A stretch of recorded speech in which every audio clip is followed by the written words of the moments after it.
Lecture में Newton first law को discuss किया था।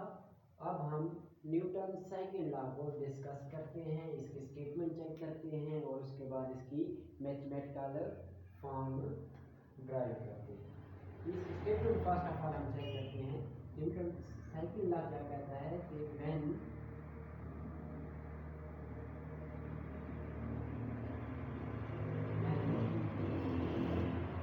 we apply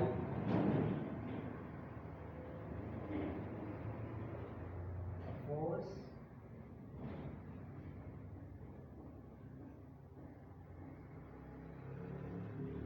on a body,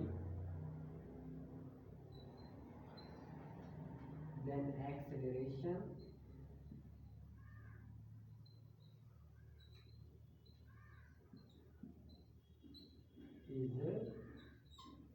produced.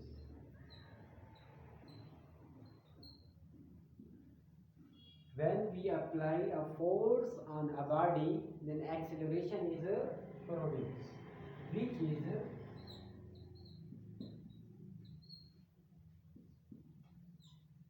directly proportional to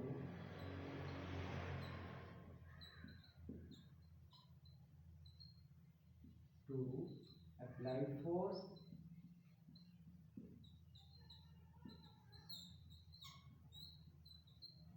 and inversely proportional to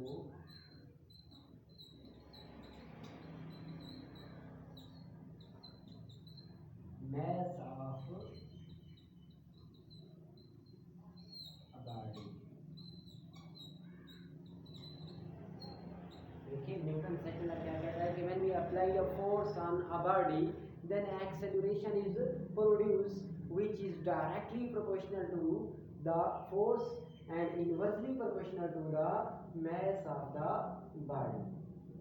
means के Newton second law ये कहता है कि जब भी हम किसी ऑब्जेक्ट पर फोर्स लगाते हैं, लेट्स सपोज मैं इस पेन पर फोर्स लगा रहा हूँ, ये मैंने फोर्स लगाई तो इसके अंदर एक्सेलरेशन पैदा हो गया।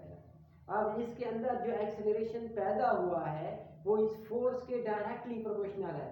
मीन्स मैं जितनी ज़्यादा फोर्स लगाई उतना ज़्यादा एक्सेलरेशन पैदा हुआ और जितनी कम फोर्स लगाऊंगा उतना कम एक्सेलरेशन पैदा होगा। And inversely proportional to the mass of the body, और यही एक्सेलरेशन इनवर्सली प्रोपोर्शनल है किसके? मास ऑफ अ बॉडी के। अगर इस पेन का मास ज़्यादा होगा तो जो एक्सेलरेशन पैदा होगा वो कम होगा, और अगर इसका मास कम होगा तो इसके अंदर जो एक्सेलरेशन पैदा होगा वो ज़्यादा होगा। ये थी इसकी स्टेटमेंट। अब हम इसकी मैथमेटिकल फॉर्म ड्राइव करते हैं।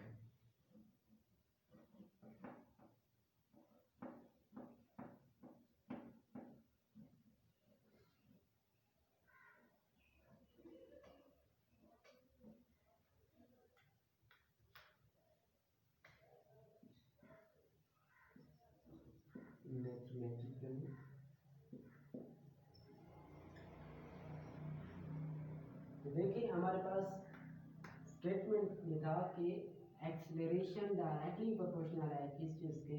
अप्लाई फोर्स के, और इसी तरह एक्सेलरेशन इनवर्सली प्रोपोर्शनल है मास ऑफ द ऑब्जेक्ट के।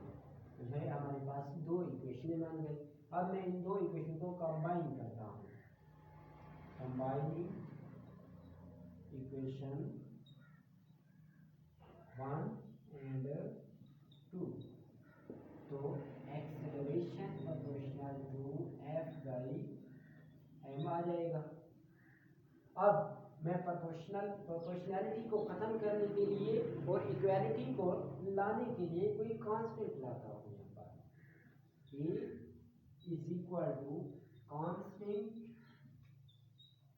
एफ बाई एम, और न्यूटन सेकंड लॉ में हमारे पास जो कांस्टेंट है वो के है और इसकी वैल्यू 1 है, और ये के क्या है? Proportionality constant.